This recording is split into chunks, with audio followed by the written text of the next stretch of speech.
Hello बच्चों, नमस्कार। आपका स्वागत है उत्तराखंड टेस्ट सीरीज में।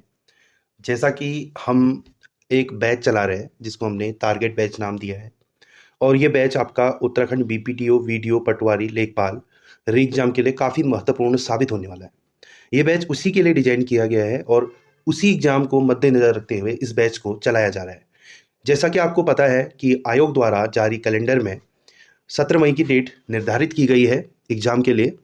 तो उसी डेट के अकॉर्डिंग हम इस क्लासेस को या इन क्लासेस को तैयार कर रहे हैं और आपको पढ़ा रहे हैं। तो इसमें हम उन्हीं टॉपिक्स को ज़्यादा कवर कर रहे हैं जो आने की संभावना रखते हैं एग्जाम में, और साथ ही साथ जो टॉपिक प्रीवियस ईयर में पूछे गए हैं, बार बार पूछे गए हैं, उन्हीं को हम क्या कर रहे हैं, यहाँ पढ़ा रहे हैं।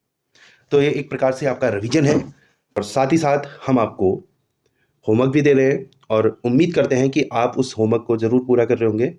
होमवर्क में आपको परीक्षावाणी के चैप्टर पढ़ने को दिए जा रहे हैं, आपको जीएस का एक टॉपिक दिया जा रहा है, और आपको हिंदी का एक टॉपिक दिया जा रहा है। उसको आपने पढ़ना है और उसके बाद आपने मॉक लगाना है। मॉक हम यहाँ से आपको प्रोवाइड करा रहे हैं, ठीक है। तो आज का जो टॉपिक है वो है उत्तराखंड के वाद्य यंत्र। इससे पहले हम 3-4 टॉपिक कवर कर चुके हैं। धीरे धीरे ये जर्नी स्टार्ट होगी और धीरे धीरे आपके टॉपिक्स की संख्या भी बढ़ेगी। हिंदी के टॉपिक ऐड हो जाएंगे, उत्तराखंड के कुछ और टॉपिक ऐड हो जाएंगे, साथ ही साथ आपके जीएस के भी टॉपिक अब आने लग जाएंगे। तो बच्चों, आज की हेडिंग लिख लीजिएगा, उत्तराखंड के वाद्य यंत्र। उत्तराखंड के वाद्य यंत्र।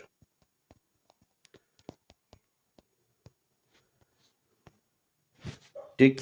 उत्तराखंड के वाद्य यंत्र में बेसिकली आपको 4 प्रकार मिलते हैं वाद्य यंत्रों के, और उन्हीं प्रकारों में हम बात करेंगे।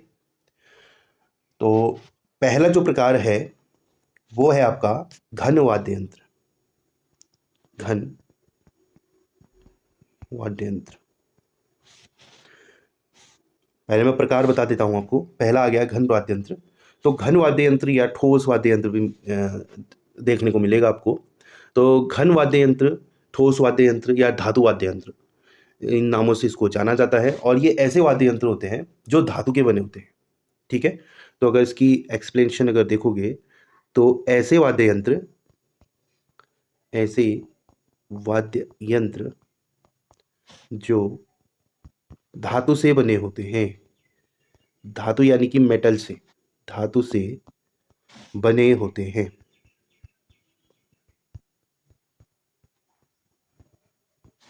ठीक हो गया। तो इनको हम कहेंगे क्या, घन वाद्य यंत्र। अब धातु से क्या क्या बनेगा, जिनमें धातु या मेटल का यूज हुआ हो जिसको बनाने में, या जो वाद्य यंत्र आपको इससे मिलता है। जैसे सपोज दैट, एक छोटा सा एग्जांपल दूं आपको, थाली। हमारे यहाँ जागरों में थाली बजाई जाती है तो वो भी धातु की होती है, ठीक है। तो वो भी क्या है, घन वाद्य यंत्र है, ठीक है। वैसे ही ये घंटी, जो मंदिरों में घंटी बजाते हैं हम, या मंदिरों में लगी रहती है घंटी, तो वो भी क्या है, धातु की बनी है। तो उसको भी हम क्या करेंगे कि ये घन वाद्य यंत्र का ही क्या है, एक प्रकार है, घंटी, ठीक है। वैसे ही घुंघरू, ये भी क्या है, घन वाद्य यंत्र है। यानी कि मेटल के ऐसे वाद्य यंत्र जो हमें क्या करते हैं, जिससे मतलब आवाज आती है या धुन आती है, ठीक है। तो वो हो गए क्या, घन वाद्य यंत्र या धातु वाद्य यंत्र, ठीक है। ऐसे वाद्य यंत्र जो धातु से बने रहते हैं, ठीक है। अगला जो वाद्य यंत्र आएगा, अब जो अगला प्रकार बताया मैंने, अगला प्रकार आएगा आपका अवनद अवनद वाद्य यंत्र।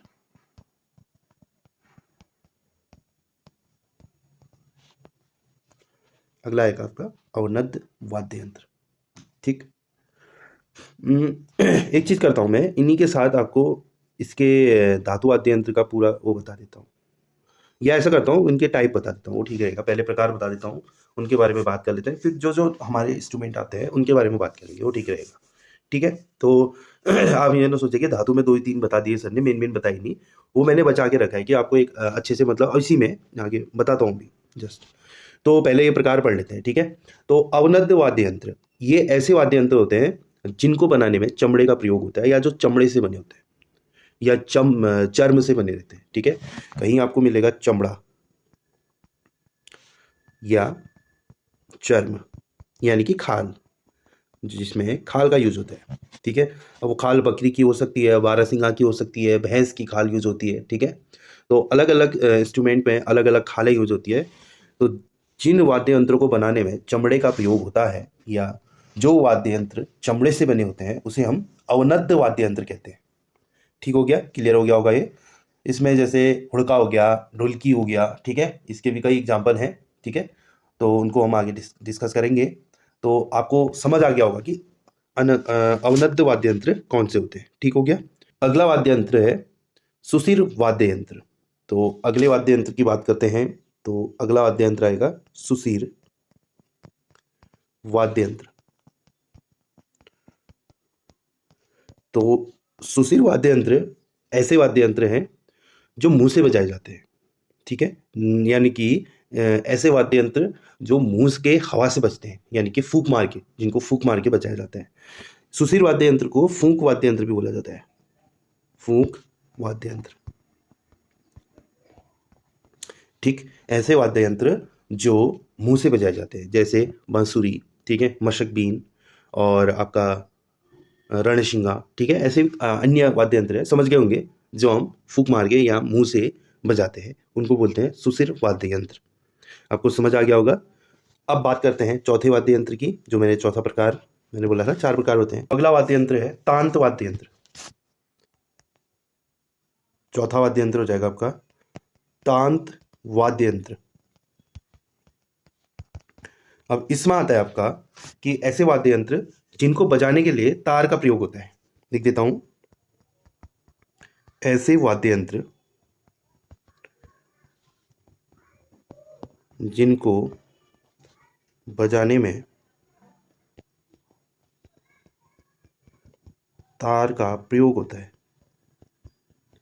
या जो तार से बजते हैं, उन्हें तांत वाद्य यंत्र बोलते हैं। जैसे गिटार, वीणा।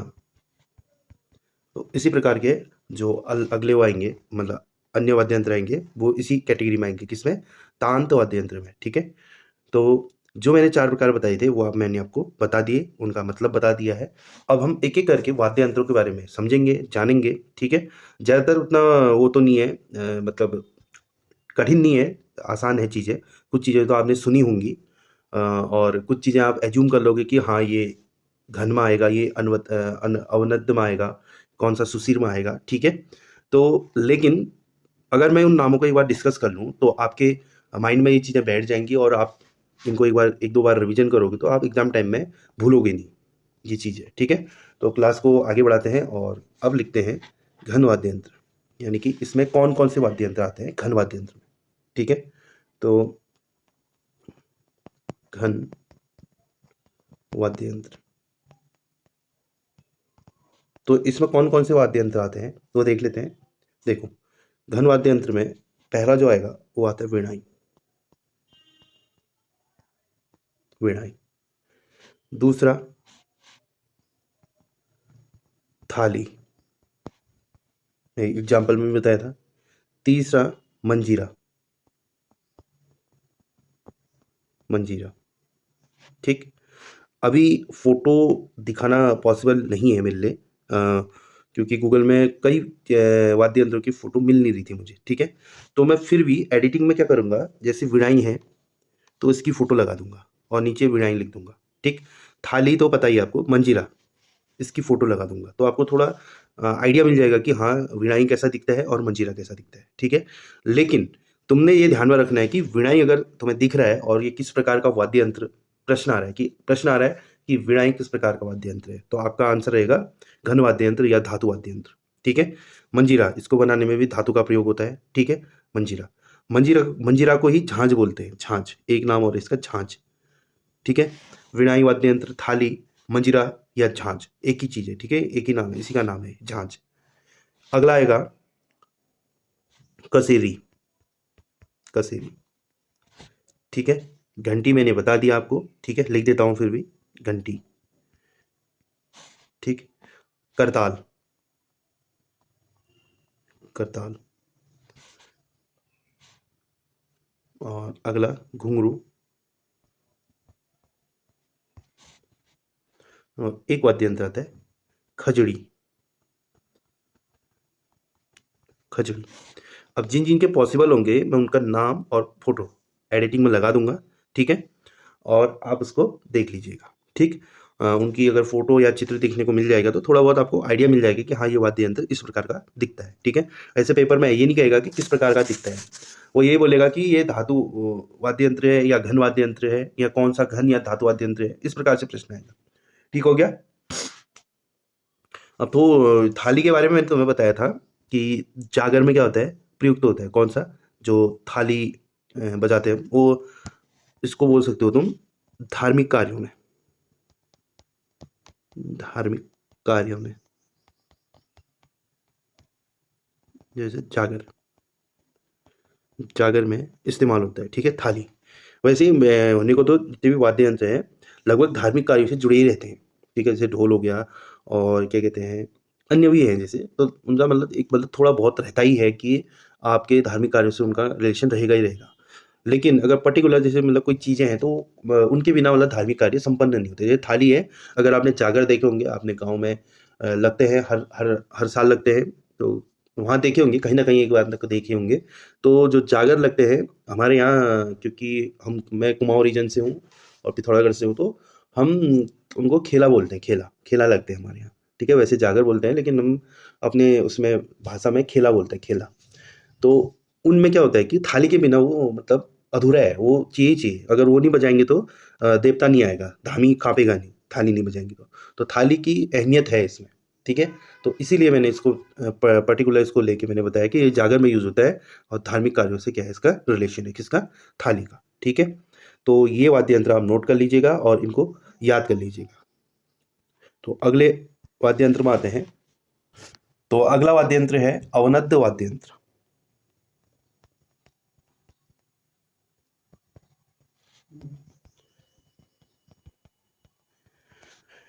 अवनद्य वाद्य यंत्र, ठीक है। अब जिसको मैंने बताया था चर्म वाद्य यंत्र या चमड़े का वाद्य यंत्र, ठीक है। तो ये समझ लेना क्योंकि इसकी डेफिनेशन मैंने आपको बता दी है, ठीक। अब इसमें कौन कौन से वाद्य यंत्र आते हैं उसको नोट कर लेते हैं, ठीक है। पहला लिखेंगे आप साइया, साइया, ठीक है, इसमें चमड़े का प्रयोग होता है। दूसरा आएगा धतीमा, धतीमा, इसमें भी चमड़े का यूज होता है। तीसरा आएगा आपका डपली,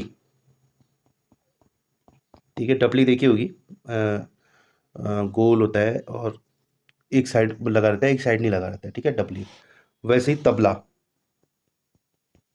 तबला ये भी क्या है, धातु, तबला हो गया। नगाड़ा, नगाड़ा, ठीक। और क्या आएगा, ढोल, ढोल, ढोल दमाऊ, ढोल दमाऊ हो गया, नगाड़ा हो गया। डमरू, डमरू भी आएगा, ठीक है।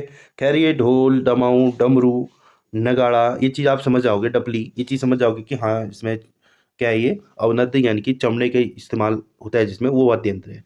लेकिन साइया और धतीमा ये चीज़ आपको समझ नहीं आएंगी, तो इनको याद कर लीजिएगा, इनमें स्टार लगा देता हूँ, ठीक है। क्योंकि जो चीज़ हम वो नहीं कर पाते, एज्यूम नहीं कर पाते, वही चीज़ क्या करता है एग्जामिनर, उसको चीज़ को रखने की कोशिश करता है, ठीक है। तो साइया हो गया और धतीमा हो गया, ये याद रखना। अब ढोल से एक चीज़ याद रखना कि ढोल को राज्य वाद्य यंत्र क्या कहते हैं, वो किया है, इसको घोषित किया है 2015 में। ये आपको परीक्षाओं में भी मिल जाएगा फैक्ट पढ़ने को, ठीक है। और ढोल क्या है, राज्य वाद्य यंत्र है, मैंने बता दिया 2015 में इसको क्या किया गया था, घोषित किया गया था। और ये जो ढोल होता है, क्योंकि इसके साइड में तो चमड़ा लगा रहता है जहाँ से हम बजाते हैं, पीटते हैं जहाँ से, लेकिन इसके जो साइड के कॉर्नर होते हैं जिसमें ये बेस बना रहता है, तो वो होता है तांबे का, तांबे का, ठीक है, समझ गए होंगे। ढोल का जो बेस है वो तांबे का बना रहता है, ठीक है। और इसमें साल की लकड़ी का इस्तेमाल होता है, साल की लकड़ी। तो एक चीज़ इसलिए बता रहा हूँ क्योंकि ढोल से ये फैक्ट बन सकते हैं, ठीक है। ढोल से एक फैक्ट क्या बनेगा कि राज्य वाद्य यंत्र है, पहला फैक्ट हो गया। दूसरा 2015 में घोषित किया गया था। तीसरा तांबे का बना रहता है और चौथा साल की लकड़ी का प्रयोग होता है, ठीक है। आता ये उसमें ही है, चमड़े या चमड़े के वाद्य यंत्र में या अवनद्य वाद्य यंत्र में ही आएगा, ठीक है, क्योंकि मेन उसका क्या है, चमड़ा यूज होता है उसमें, जिसमें से आवाज़ आती है, जिसको हम बजाते हैं, ठीक है। लेकिन जो उसका फ्रेम है वो किसका होता है, तांबे का होता है। और फिर उसमें रस्सी लगी रहती है, और रस्सी में जो लकड़ियाँ लगी रहती हैं उसको एडजस्ट या टाइट करने के लिए, वो साल की लकड़ी होती है, या उसके जो फ्रेम होते हैं, कॉर्नर होता है, उसमें साल की लकड़ी का इस्तेमाल होता है। तो इसीलिए इसको हम क्या कहेंगे, ये फैक्ट याद करेंगे, ठीक है, क्योंकि ये चीज़ थोड़ी अलग है, तो इसलिए इसमें ये चीज़ें पूछी जाएंगी, ठीक। और कुछ छूटा है इसमें, इसमें हुड़का नहीं लिखा है मैंने, हुड़का, हुड़की से भी प्रश्न बनते हैं। हुड़का आजकल बहुत पॉपुलर, आजकल क्या पहले से ही है, लेकिन आजकल थोड़ा हमारे पहाड़ी गानों में, इन चीज़ों में, और हमारे कल्चर के साथ उसको मतलब जोड़ा जाता है, और आजकल हाईलाइट किया जाता है हुड़के को ज़्यादातर। तो उससे प्रश्न बनते हैं, और ज़्यादातर कुमाऊँ रीजन में आपको हुड़का देखने को मिलेगा, ठीक है। तो हुड़का, तो ये भी क्या है, आपका अवनद्य वाद्य यंत्र है, हुड़का, हुड़का, हुड़की, जो आपको देखने को मिले नाम, ठीक है। वैसे इसका नाम हुड़का ही है, ठीक है। तो हुड़का, इससे एक दो फैक्ट बता देता हूँ, क्योंकि मैंने बताया था कि आजकल क्या है ये चर्चित रहता है। तो पहला तो इसमें बकरी की खाल का इस्तेमाल होता है, बकरी की खाल हुड़के में, ठीक है। उसमें जो लगता है उसको हम पूड़ा बोलते हैं पहाड़ी में, ठीक है। अगर शब्दावली में आ गया तो उसको भी ध्यान रखो, पूड़ा, पूड़ा बोलते हैं, पूड़ा, ठीक है, पूड़ा। तो जो बकरी की खाल लगती है उसको पूड़ा बोलते हैं, पूड़ा, ठीक है। तो हुड़का में बकरी की खाल का इस्तेमाल होता है, ठीक है। और इसका एक हुड़के का छोटा रूप भी होता है, ठीक है, छोटा हुड़का बोल सकते हो, छोटा रूप। हैंड राइटिंग थोड़ा सा अंडरस्टैंड कर लेना, हैंड राइटिंग थोड़ी मेरी खराब है, ठीक। इसका छोटा रूप, तो इसका जो छोटा रूप है, रूप ही लिख देता हूँ, छोटा समझ नहीं आएगा फिर। इसका छोटा रूप जो है उसको हम बोलते हैं साहित्या, साहित्या। तो प्रश्न बन सकता है कि हुड़के के छोटे रूप को किस नाम से जाना जाता है, तो साहित्य नाम से, ठीक है, मैंने नाम लिख दिया है, इस नाम से जाना जाता है, ठीक है। ये 2 पॉइंट मतलब वो रहेंगे, एग्जाम लायक रहेंगे। एक तो बकरी की खाल का इस्तेमाल होता है, और दूसरा इसके छोटे रूप को साहित्य बोलते हैं, और इसको हम पूड़ा बोलते हैं। जो बकरी की खाल जो होती है उसको हम पूड़ा बोलते हैं। हम ये नहीं कहेंगे ना कि हुड़के में बकरी की खाल लगानी है, ऐसा नहीं बोलते हैं, हुड़के में पूड़ा लगाना है, पूड़ा, ठीक है। अब अगला अगला आएगा आपका अच्छा, मैं एक बार ढोल के बारे में एक फैक्ट और बता देता हूँ आपको। ढोल में भी क्या होता है कि लिख लेना, उसी में नोट कर लेना, ठीक है। एक फैक्ट छूट गया, क्योंकि उसमें बकरी की खाल का इस्तेमाल किया है, तो इसमें भी तो खाल लगती है ना। तो ढोल में भी बकरी की खाल इस्तेमाल होती है, बकरी की खाल, खाल। और इसमें बारहसिंगा या भैंस, ठीक है, बारहसिंगा या भैंस की खाल इस्तेमाल होती है, ठीक है। अब तुम कहोगे सर ये दो दो खाले क्यों बताई आपने, तो यही चीज़ है इसमें। इसमें क्या है कि बाईं तरफ, क्योंकि ढोल क्या है, दोनों तरफ से बजाते हैं ना ढोल को, ठीक है। तो ढोल में बाईं तरफ बकरी की खाल, और दाईं तरफ बारहसिंगा या भैंस की खाल। क्योंकि बारहसिंगा मानना क्या है, मतलब आजकल उनका शिकार करना क्या है, अवैध सी है वो चीज़, ठीक है। बकरी का तो खैर बकरी पालते हैं लोग, मीट मांस के लिए यूज़ होता है, ठीक है, तो इसकी खाल तो आसानी से अवेलेबल हो जाती है। लेकिन बारहसिंगा को मारना क्या है, इनलीगल है, ठीक है। तो इसीलिए या तो बारहसिंगा की खाल अवेलेबल हो तब ठीक है, या भैंस की खाल, ठीक है।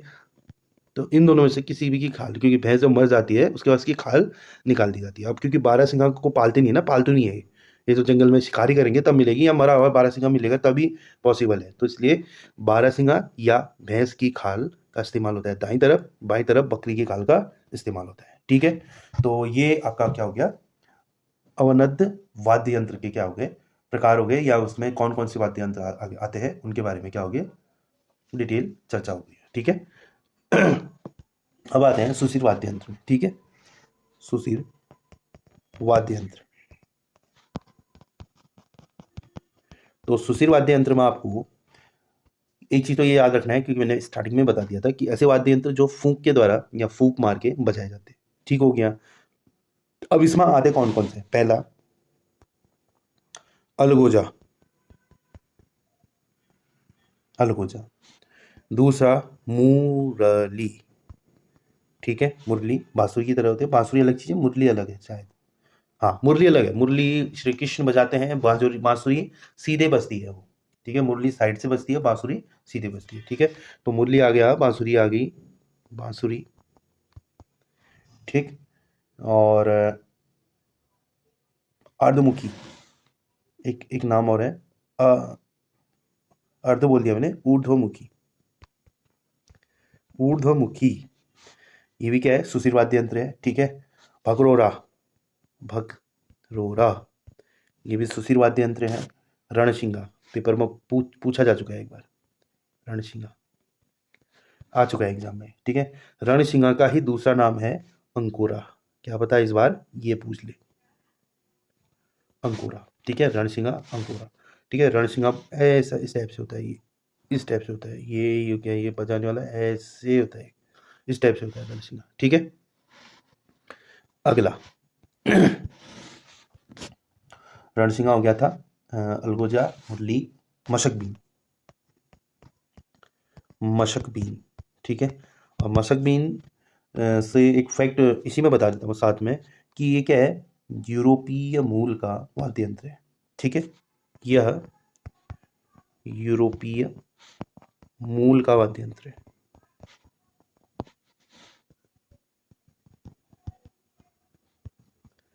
यूरोपीय मूल का वाद्य यंत्र है। ये स्कॉटलैंड से आया था भारत में। ठीक है, स्कॉटलैंड से आया। ठीक है, ये यूरोपीय मूल का वाद्य यंत्र है और स्कॉटलैंड से है। ठीक है, ये मसक बीन से ये याद रखना है। ठीक है, ये मसक बीन यहाँ का नहीं है, ये एडॉप्टेड है। ठीक है, मसक बीन क्योंकि आर्मी यूज करती थी ये। ठीक है, फिर अब हमने क्या कर दिया, इसको अपने वाद्य यंत्रों में इसको शामिल कर लिया मसक बीन को। ठीक, आपने जब शादी होती है या बारात आती है, छलिया छलिया वाली, जिसमें छलिया डांस करते हैं, तो उसमें मसक बीन भी बजाया जाता है और उसके बिना वो अधूरा लगता है, वो डांस या वो बारात अधूरी लगती है बिना मसक बीन के। तो इसलिए ये अब जरूरी है हमारे उसमें कल्चर में। ठीक है।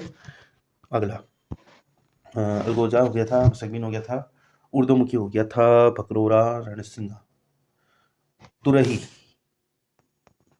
तुरही, ये भी फूक मार के बजाई जाती है। मोछंग, ये भी पूछा गया था एक बार शायद, मोछंग, मोछंग। ठीक है, मोछंग से एक फैक्ट बनेगा कि भेड़ पालकों द्वारा बजाया जाता है, यह भेड़ पालकों द्वारा बजाया जाता है।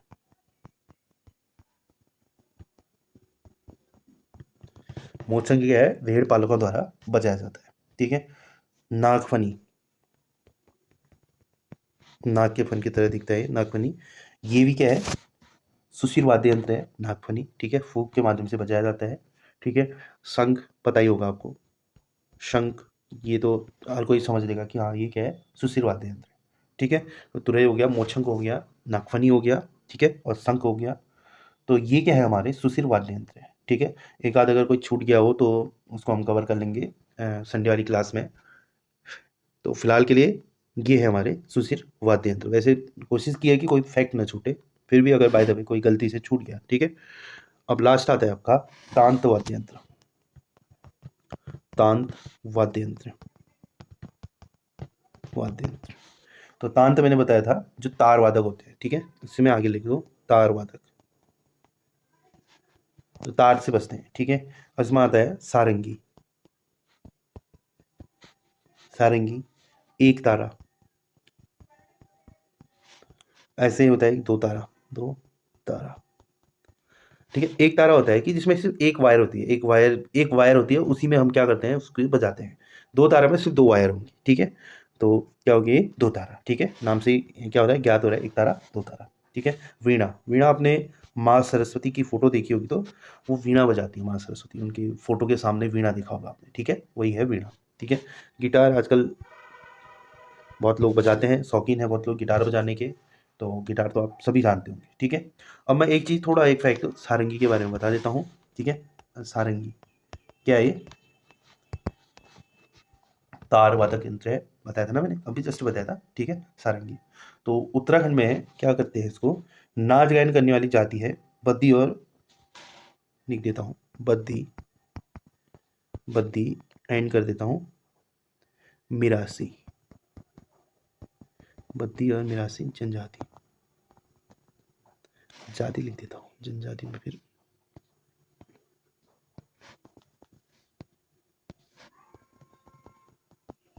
बद्दी और मिरासी जाति। तो ये क्या करते हैं, जब नाच गाना करते हैं, नाच गायन नाच गायन करते हैं, तो उसमें सारंगी का प्रयोग करते हैं, सारंगी का प्रयोग। ठीक है। अब ये क्या करते हैं, बड़े घरानों में या बड़े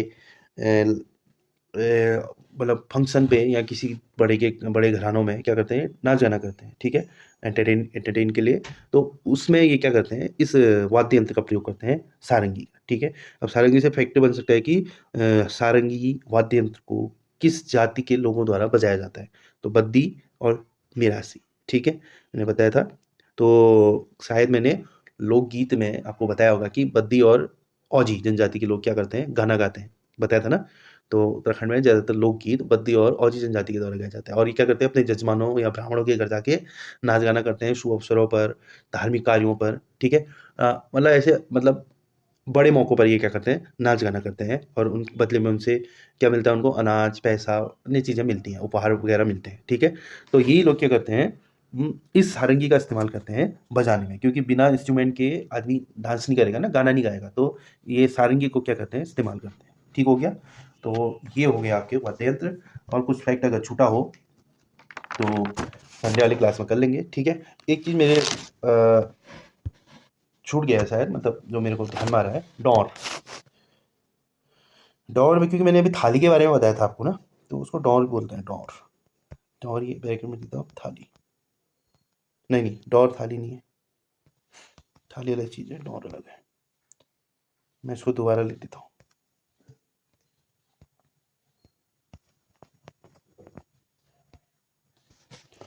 तो हाँ, एक चीज़ जो मैंने बताया था कि डौर के बारे में बताना भूल गया था। ठीक है। तो ये किस में आएगा, चमड़े में आएगा। ठीक है, घन वाला क्या कहते हैं वो, अन औनद वाद्य यंत्र में आएगा, वाद्य यंत्र में आएगा डौर। ठीक है। अब डौर क्या है कि चमड़े का बना रहता है, जो इसमें बकरी की खाल का प्रयोग होता है। ठीक है, समझ लेना, बकरी की खाल का इसमें प्रयोग होता है। इसे जागर कार्य में बजाया जाता है, जागर में बजाया जागर में बजाया जाता है। ठीक है।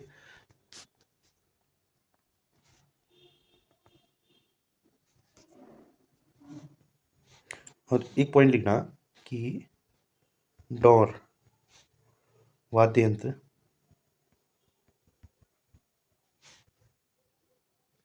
एकमात्र डौर वाद्य यंत्र एकमात्र वाद्य यंत्र है जिसे गले में टांग कर नहीं बजाया जाता।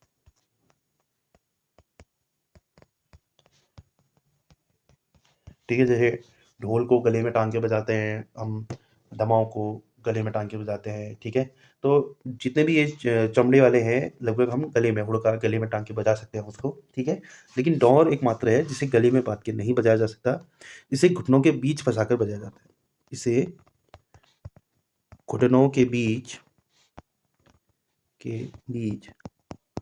फंसाकर बजाया जाता है। ठीक है, ये पॉइंट लिखना किससे, डॉर से। और इसमें एक पॉइंट लास्ट लिखना, इसमें सांदड़ की लकड़ी का प्रयोग होता है, सांदड़ की लकड़ी का प्रयोग होता है। ठीक है, इस लकड़ी का प्रयोग अगर आएगा तो सांदड़ की लकड़ी का प्रयोग होता है, किसमें, दौड़ दौड़ में। ठीक है, दौड़ अगर आप समझ नहीं पा रहे हो तो इस टाइप का होता है।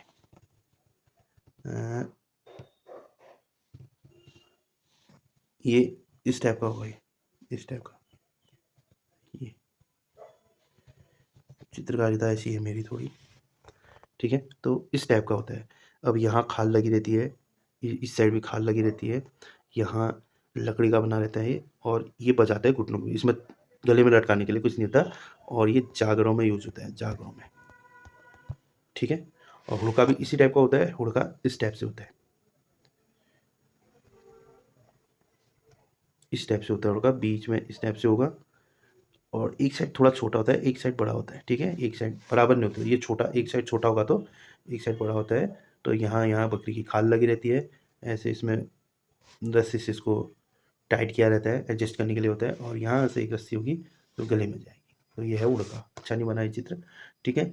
और वैसे ही लगभग आप कुछ वाद्य यंत्र तो आप समझते होंगे, कुछ चीज़ें हैं जो थोड़े नए नाम हैं तो वो आपको समझ नहीं आ रहा होगा, तो उनकी मैं फ़ोटो क्या कर दूंगा, एडिटिंग में लगा दूंगा, अगर पॉसिबल होंगे, फ़ोटो अगर अवेलेबल होंगी तो लगा दूंगा, वैसे लगभग लगभग तो मिल ही जाएगा। नहीं तो मैं क्या करूँगा, एक वो कर दूंगा, क्लास को डाल दूंगा इसमें, क्योंकि अगर एडिटिंग में इतना टाइम ना मिला तो एक पीडीएफ बना के उनकी फ़ोटो और नाम वो लगा दूंगा, पीडीएफ फाइल लगा दूंगा, वो आपके लिए आसान हो जाएगा। ठीक है, अगर एडिटिंग में फ़ोटो ना लगे तो पीडीएफ फाइल डाल दूंगा। ठीक।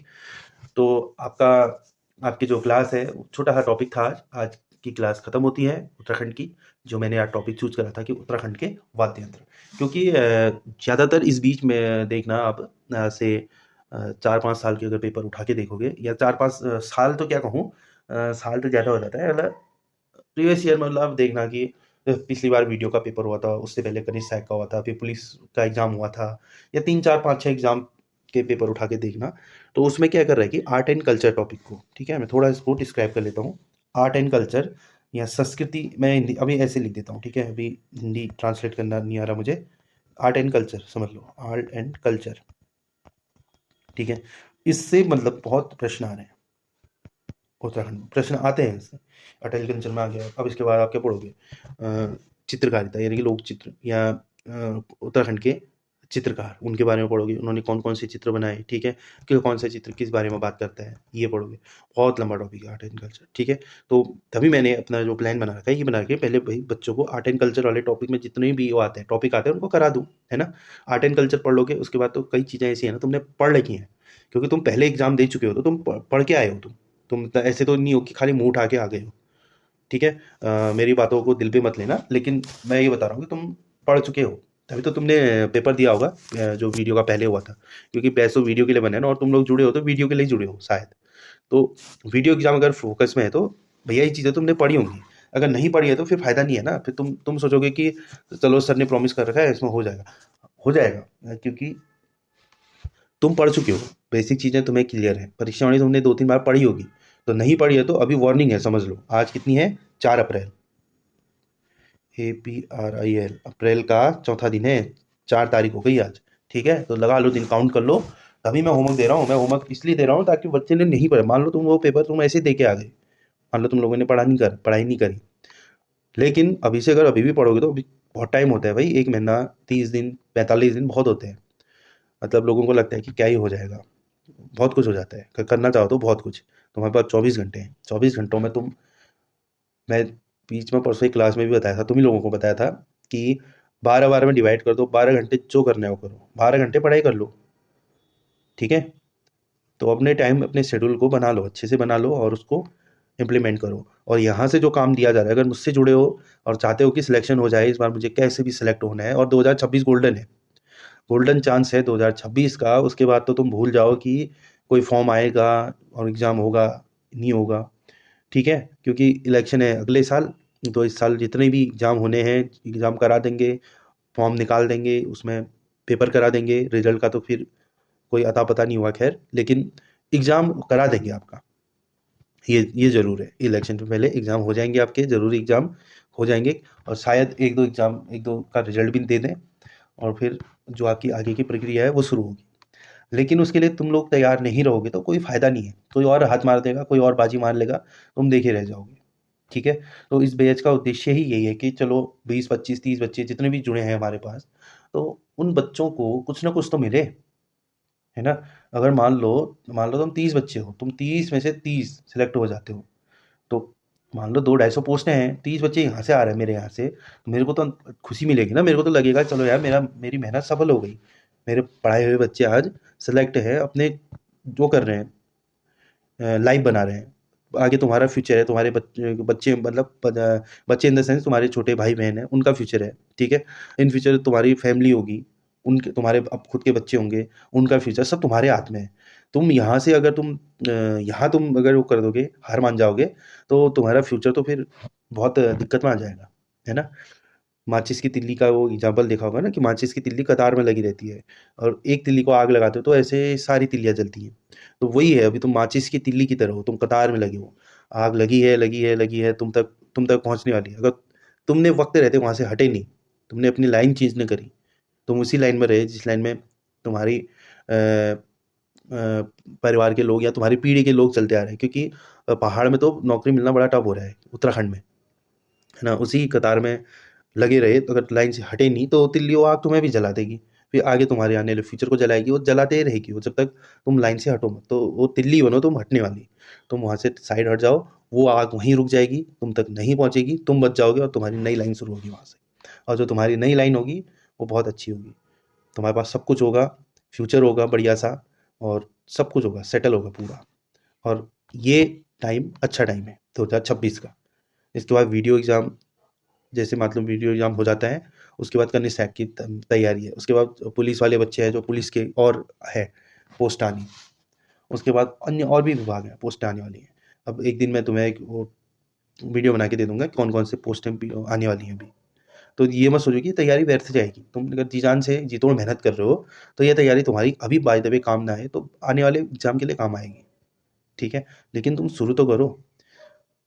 मुझे लग नहीं रहा है कि बच्चे पढ़ रहे हैं, एटलीस्ट मतलब क्लास तो चलो पढ़ रहे होंगे तुम, लेकिन जो होमवर्क दिया जा रहा है वो शायद ही तुम कर रहे होंगे, मुझे लगता नहीं है, ठीक है। तभी मैं मॉक मॉक दे रहा हूँ, उसके पीछे मॉक बना के दे रहा हूँ, मॉक में पता चल जाएगा ना कितने नंबर आ रहे हैं, तो वही तुम्हारा क्या है, रिजल्ट है। अगर यहाँ तुम फेल हो गए तो वहाँ तुम क्या उम्मीद रखते हो पास होने की। तो ये तुम ही लोगों ने करना है, तुम्हारे हाथ में है। टीचर आएगा सामने से, वो जो टॉपिक होगा उसको पढ़ाएगा, ऐसा चीज़ अगर तुम्हारे कोई डाउट होंगे उसको समझाएगा, लेकिन उसके बाद जो पढ़ना है, जो चीज़ें सीखनी है, वो तुम्हारे हाथ में है। टीचर पूरे 12 घंटे 11 घंटे तुम्हारे साथ नहीं रह सकता, क्योंकि उसके भी तो और काम है ना, अन्य चीज़ें हैं, सब चीज़ें हैं सबके लिए।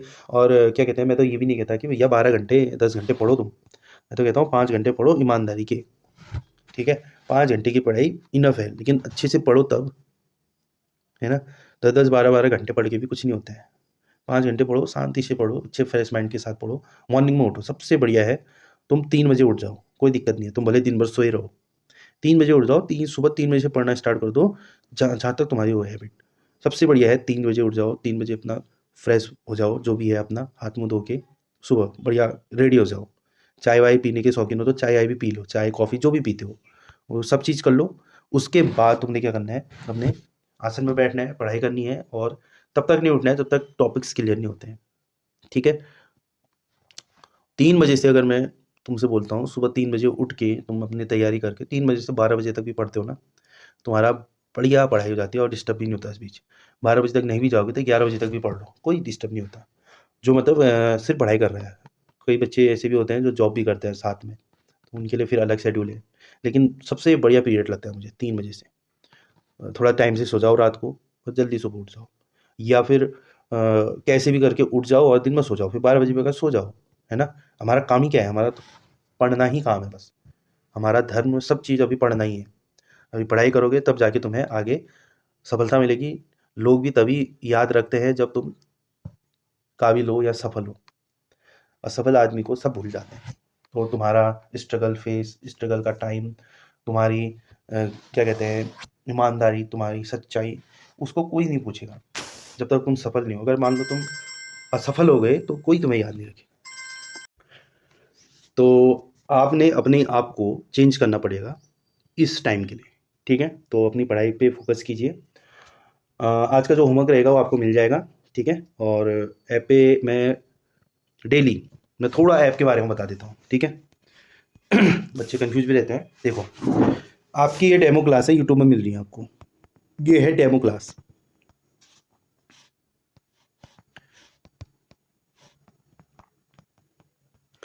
डेमो क्लास है आपकी, लास्ट क्लास आएगी संडे को,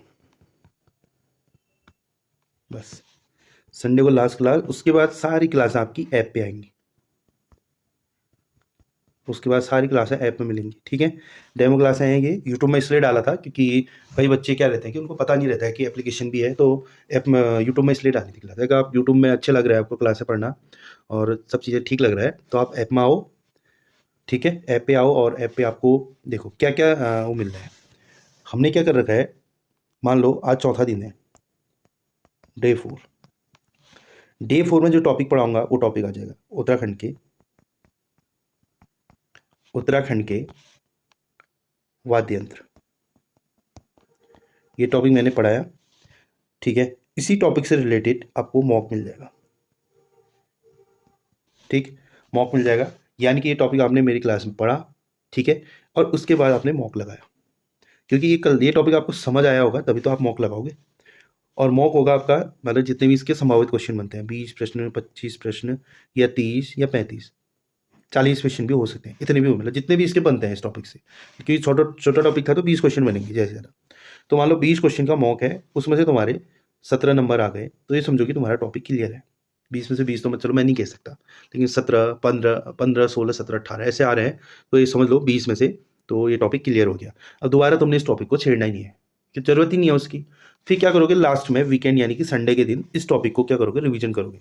नोट्स बनाने हैं, जो मैं पढ़ा रहा हूँ उसके नोट्स बनाओ, ये फ़ायदा तुम्हारे लिए होगा। नोट्स मैं यहाँ से दे देता आपको, लेकिन अभी पॉसिबल नहीं है नोट्स देना, क्योंकि टाइम कम है, फिर बहुत काम हो जाता है मेरे लिए। मैं इसी चीज़ को मैनेज करने में, क्योंकि टाइम लग जाता है इसी चीज़ को मैनेज करने में। क्लास है, उसको रिकॉर्ड करना है, एडिटिंग करना है उसमें, ठीक है। उसके बाद तुम्हारे मैं मॉक के लिए क्वेश्चन तैयार करने हैं इसी चैप्टर से। क्वेश्चन तैयार करो, एक एक करके क्वेश्चन अपलोड होता है पोर्टल में, एक एक करके क्वेश्चन अपलोड करो, उसको चेक करो कोई गलत तो नहीं है, कोई आंसर गलत तो नहीं हो रहा, ठीक। उसको चेक करो, उसके बाद फिर होमवर्क की तैयारी करो। अब देखो ये हो गया डे 4 का, ये हो गया। अब डे 4 में फिर तुम्हारा मान लो एक टॉपिक आ गया यूके का, एक टॉपिक आ जाएगा आपका हिंदी का, एक टॉपिक आ जाएगा आपका जीएस का, ठीक है। अभी फिलहाल हम यूके ही पढ़ा रहे हैं। हिंदी में मैंने एक ही पढ़ाया था, वर्णमाला, वर्णमाला, ठीक है। तो हिंदी का जो वर्णमाला 2 होगा वो संडे को बना दूंगा मैं, ठीक है। संडे को थोड़ा सा बिजी शेड्यूल चल रहा है, लेकिन आप चिंता न करें। मैंने पूरा 30, 45 दिन का पूरा एक वो बना रखा है, शेड्यूल बना रखा है, पूरी लिस्ट है मेरे पास। अगर आप कहोगे तो मैं लिस्ट आपको भी भेज दूंगा, ठीक है। आज डाल दूंगा, उस लिस्ट को भी डाल दूंगा। तो उस लिस्ट में जिस डेट पे जो टॉपिक लिखा है उस डेट पे वो टॉपिक होगा, ठीक है। और वो जितने भी टॉपिक हैं, जितना भी आपका सिलेबस है, उसमें से जो मेन टॉपिक हैं उनको लिया है, और सारे टॉपिक लिस्ट में कवर है। तो ये मत सोचना कि हिंदी अभी स्टार्ट नहीं करी है, होगा नहीं होगा, इतने दिन में हो जाएगा, क्योंकि हमने टारगेट ही उसी हिसाब से बना रखा है, ठीक है। तो संडे को मैं वर्णन वाला को कंप्लीट कर दूंगा आपका। जीएस का भी स्टार्ट नहीं करा है, तो जीएस भी स्टार्ट कर देंगे हम मंडे से। बच्चों के सवाल आ रहे थे, क्वेश्चन आए थे कि सर और क्लासें कब से होंगी करके, तो मंडे से जीएस स्टार्ट हो जाएगी आपकी, ठीक हो गया। संडे को आपको वर्णमाला कंप्लीट मिल जाएगा, और यूके का तो चल ही रहा है, ठीक है। तो यूके ये 3 टॉपिक हो गए जो जिसकी तुम्हें क्लास से मिलेंगी। अब जीएस वाले ही पोर्शन में तुम्हें कंप्यूटर मिल जाएगा, ठीक है। कंप्यूटर को ये लिख देता हूँ, सी लिख देता हूँ, ठीक है। कंप्यूटर आ जाएगा, करंट अफेयर आ जाएगा, सीए, ठीक है। और क्या आ जाएगा, रीजनिंग, RESONGI, रीजनिंग, ठीक है। रीजनिंग आ जाएगा, ठीक है। तो ये आ जाएगा आपका जीएस वाले में, ठीक है, क्योंकि जीएस वाले ही पोर्शन में जोड़ा जोड़ा जाता है इसको, क्योंकि 40 नंबर का जीएस बचता है आपका, है ना। तो करंट अफेयर इसी में आ जाएगा, कंप्यूटर इसी में आ जाएगा, और रीजनिंग इसी में आ जाएगा, ठीक है। तो रीजनिंग वाले टॉपिक भी हमने लिस्ट बना रखी है, उसी लिस्ट में ऐड कर रखे हैं। करंट अफेयर तो खैर वो अलग चलेगा वो आपका, ठीक है, फिर भी लिस्ट में डाल रखे हैं करंट अफेयर, ठीक। और वैसे ही आपका कंप्यूटर के क्वेश्चन हो गए, ठीक। अब ये हो गया जो मैं दूंगा आपको, जो मेरी तरफ से आपको मिलेगा, और इन्हीं के मॉक भी मिलेंगे, ठीक है। उत्तराखंड का मॉक, जो क्लास पढ़ाई उसका मॉक, जीएस में जो क्लास पढ़ाई उसका मॉक, और हिंदी में जो क्लास पढ़ाई उसका मॉक, ठीक हो गया। अब उसके बाद जो होमवर्क है, ये तुम्हारे लिए इंपॉर्टेंट है। होमवर्क आज की डेट में कोई होमवर्क नहीं देता है, ठीक है, छोटे बच्चों को देते हैं। तुम लोगों को तो कोई खास शायद ही होमवर्क देता होगा, ठीक है। क्योंकि बड़े बच्चे हो गए हो आप, कहाँ तुम कहना मानोगे होमवर्क वाला, ठीक है। बचपन में तो डंडे पड़ते थे स्कूल में, डंडा होमवर्क नहीं किया तो भैया 4 डंडे पड़ेंगे आज, ठीक है। तो यहाँ ऐसा कोई सिस्टम है नहीं, तो शायद तुम लोग होमवर्क कर रहे हो नहीं कर रहे हो, मुझे कोई पता नहीं, आइडिया ही नहीं है, ठीक है। तो होमवर्क की भी मैंने लिस्ट बना रखी है, ठीक है। वो होमवर्क, लेकिन मैं होमवर्क की पूरी लिस्ट साथ नहीं दे पाऊंगा, क्योंकि वो लिस्ट मैंने अपने तरीके से बना रखी है। तो होमवर्क में मैं क्या करता हूँ, जीएस से एक टॉपिक, उत्तराखंड से एक टॉपिक, और हिंदी से एक टॉपिक तो मैं देता हूँ। उत्तराखंड में मैं वही परीक्षावाणी पढ़ा रहा हूँ बच्चों को, ठीक है। चैप्टर 4 तक हो गया था शायद, या चैप्टर 3 तक हो गया था, तो अगला चैप्टर पढ़ोगे फिर। और ये नहीं कि चैप्टर छोटा हो बड़ा हो, एक दिन में एक चैप्टर कंप्लीट करना है, वो कैसे भी करो। ये तो है नहीं कि परीक्षावाणी पहली बार एकदम और नए बच्चे की तरह पहली बार परीक्षा वाणी हाथ में लेके आए हो, अरे सर टाइम लगेगा। शायद तुम इतने टाइम से एग्जाम दे रहे हो, वीडियो वीडियो पीपीटी वाला लास्ट टाइम दिया था, तो इसका मतलब एक्सपीरियंस वाले हो तुम। तो परीक्षा वाणी पढ़ने में टाइम नहीं लगना चाहिए। चैप्टर बोल रहा है तो इसका मतलब ये नहीं कि पूरा ही पढ़ना है, तुम्हें पता है कि कौन सी चीज़ें कैसे पढ़नी है, ठीक है। तो ये चैप्टर इसलिए पढ़ा रहा हूँ कि परीक्षा वाणी की है, मतलब की पॉइंट है आपका परीक्षा वाणी, उससे मतलब ये समझो कि उसमें ऐसे फैक्ट हैं जो पेपर में आता ही आता है। 25% मैंने बताया था परीक्षा वाणी से आता है, अभी भी उत्तराखंड का 25%, सिर्फ उत्तराखंड का 25% परीक्षा वाणी से आता है, तो इसीलिए तो परीक्षा वाणी पढ़ा रहा हूँ। जीएस जो टॉपिक दूंगा उसका होमवर्क वाला मॉक अलग मिलेगा, उत्तराखंड का मॉक अलग मिलेगा, हिंदी का मॉक अलग मिलेगा। तो आपके कितने मॉक हो गए, ठीक है। 6 मॉक मिल रहे हैं आपको पर डे, डेली। और डेली तुम 6 मॉक लगा रहे हो, 6 टॉपिक अलग अलग पढ़ रहे हो डेली। तो डेली अगर तुम 6 टॉपिक पढ़ रहे हो तो तुम सोचो ना 45 दिन में कितनी पढ़ाई हो जाएगी तुम्हारी। बस ये है कि फॉलो करना है ना इसको, तभी तो ज्वाइन कराया है तुम्हें इस बैच में। तुम ज्वाइन इसीलिए हुए हो ताकि तुम इस चीज़ को फॉलो करो। अगर तुम इस चीज़ को फॉलो नहीं करोगे तो तुम्हारे लिए ही घाटा है, मेरे लिए कोई घाटा नहीं है, ठीक है। घाटा तुमको ही होगा इसका, ठीक है। मेरा फ़ायदा क्या है इसमें, नुकसान तो चलो मेरा कुछ नहीं है इसमें, क्योंकि मेरा काम है पढ़ाना। मैं आऊँगा पढ़ाऊँगा, भले मेरे पास एक बच्चा आए या 2 बच्चे आए। मैंने एक बच्चे को भी पढ़ा रखा है, सिर्फ एक बच्चे को, तो पढ़ाने में मुझे कोई दिक्कत नहीं है। लेकिन मेरा फ़ायदा क्या है कि अगर तुम लोग ये चीज़ फॉलो करते हो, तुम लोग इस रूटीन को फॉलो करते हुए सक्सेस हो जाते हो। एक बच्चे एक बच्चा भी अगर मेरे पास पढ़ रहा है और एक बच्चा मेरे पास सिलेक्ट हो जाता है, मेरे तो 100% रिजल्ट है। फॉलो एक बच्चे ने करा, एक सब वो कर रहा है, मेरे को तो 100% रिजल्ट मिल रहा है ना। तो मेरे को ये फ़ायदा है, और ये जो मिलता है ना आउटपुट, वो बहुत सुकून देता है। कल के दिन अगर तुम ही लोग मुझे कॉल करके बोलोगे कि सर मेरा सिलेक्शन हो गया है, तो वो खुशी अलग होती है, ठीक है। बाकी करना ना करना वो आपके हाथ में है, क्योंकि न मैंने आपको देख रखा है ना आपने मुझे देखा है। बस एक मैसेज या एप्लीकेशन में बात हुई होगी हमारी, उसी के थ्रू हम एक दूसरे का नाम जानते होंगे कि ये सर का नाम ये है, और मैं यही जानता हूँगा कि इस बच्चे का नाम ये है, बस। तो आपने क्या करना है, ये चीज़ें ईमानदारी से फॉलो करना है, अपने लक्ष्य को बनाओ और उसको पूरा करो, ठीक है। तुम्हारे सपने पूरे होंगे, और ज़रूर होंगे, अगर तुम उसके लिए काम करोगे तो, ठीक है। तो बातें ज़्यादा हो गई हैं, और तो यहीं पे इसको समाप्त करते हैं। कल मिलते हैं आपको नई क्लास के साथ। तो तब तक के लिए आप पढ़ते रहिए और आगे बढ़ते रहिए।